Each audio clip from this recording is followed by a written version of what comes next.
Happy New Year, everyone. This is the Gaming Decathlon Year in Review. This year, I went from 91 subscriptions, just starting out a year ago, to 761, nearly at that 1,000 mark. The coveted 1,000 mark. In views, I went from 14,000 for the entire year to 160,000 this year. Hours watched went from 1.7 thousand to 21.3 thousand. Now, those were all marked gains. It was over 800% new subscriptions, over 1,000% increase in the views and hours watched. And the most watched video a year ago was 2.8 thousand. This year, it was Rebel Inc. Escalation episode number 1 with 16,800 plus views. That by itself, that one episode, all by itself, was more views than I had in the entirety of 2018 for the whole channel.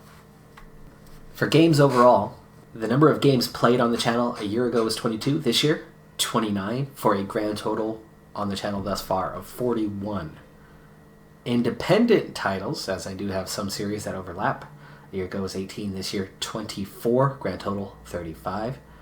Game studios, 17 separate game studios were played this year. The most featured studio was Codemasters with 6. Noteworthy on that is that it was actually only 4 games, just multiple series. But it was only 2 different series. So I had Dirt Rally and Dirt Rally 2.0, and then I had F1 2018 and F1 2019. But each of those 2 games had 2 active series over the course of them, grand totaling 6. The longest game featured was a massive jump from the previous year. This year, it's Motorsport Manager that is still featuring on the game and has since day one, with 122 total episodes.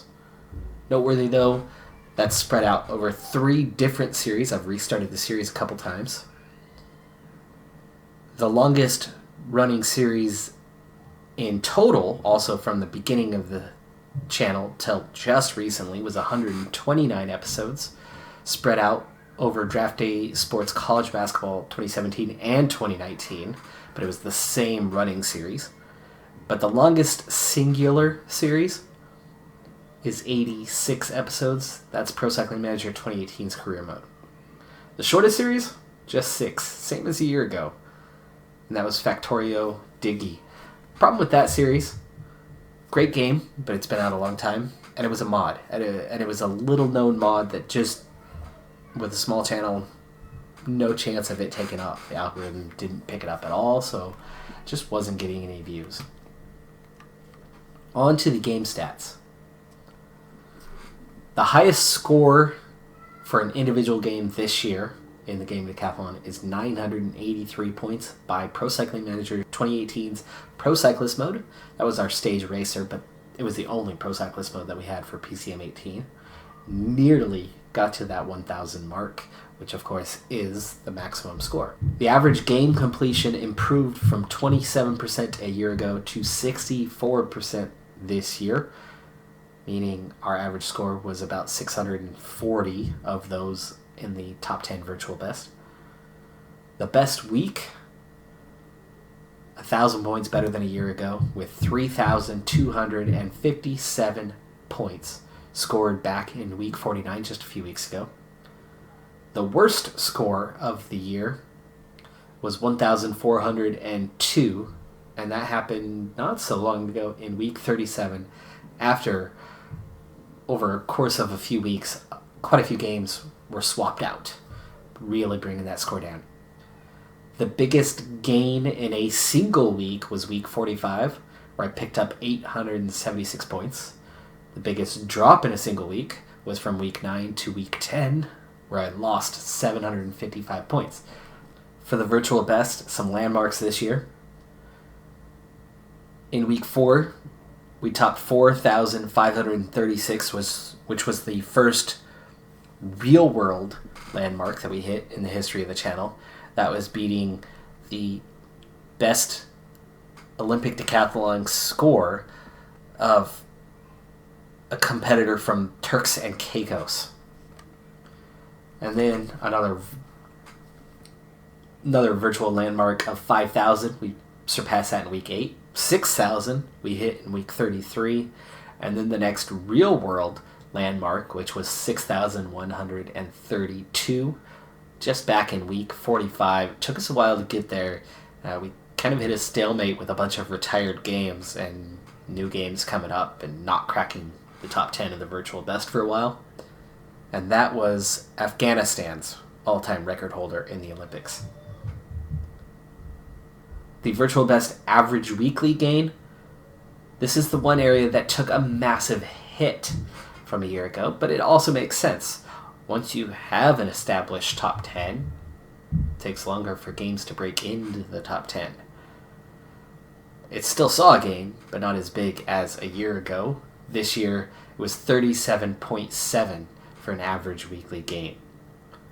But the average weekly score was significantly better, rising by well over 600 points to 2,194 points per week.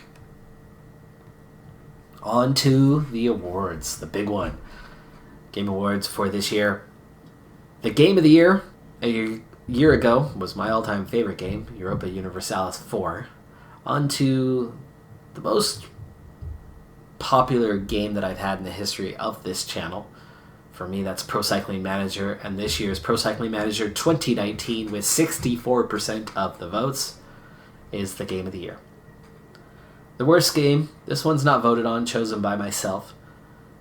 Last year was an easy decision. This year, really difficult decision, actually. And after some careful consideration, I picked Rebel Cops. It was actually a popular series, and it did well. And at times I enjoyed it. But here's why I chose it as the worst game. It's a flawed game. For one thing, turn-based strategies, I don't find them particularly fun. So there's a little bit of bias behind that choice. But more than that, it's a game that's set up in such a way that every move and decision you make essentially has to be flawless. If you make the tiniest mistake, you actually have to just go back and restart from your last save point. If one of your cops is shot, there's a good chance they're going to die. Now, there is some reality to that, I suppose.